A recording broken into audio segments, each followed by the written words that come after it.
Agronom Boris Međeši ima dlhoročne iskustvo u produkciji tej poljoprivrednej kulturi, bo firma, za ktorú robí, organizuje našenjsku produkciju tej i drugih oljejark. Olejova repica še už par roki povekšuje svojo povrchnosti.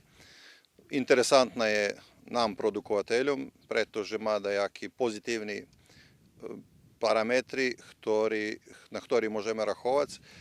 Posebno na tých prostoroch, kde teraz nachodzíme, a to už počatok telečkej vysorovni i na dajakých terénoch, ktorí majú väčšiu nadmorskú vysotu, kde veľa lepšie vyhasnuje to tí zimský talog, zimský padaviny, zimský šníh, alebo už diždi, co jest, i veľa efikasnejšie ich hasnuje u ceku svojej vegetaciji. Pestovanje olejove cvikločky neba skomplikowane, len treba rachować, że pri schodzenju u septembre treba rachować na sušu, co neporiadne zjavenie, ale še zna slučić.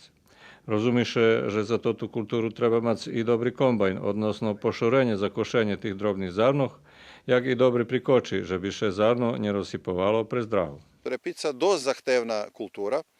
Ľudia ju dakus može biti lehko zrozumeli, že to daco co pošeješ iljem priđeš i pokošiš ju, međutim nje tak. Ona ukazala, že za dobri prinos gleda i veliku količinu mineralnih štučnih hnojoh, posebno azotnih,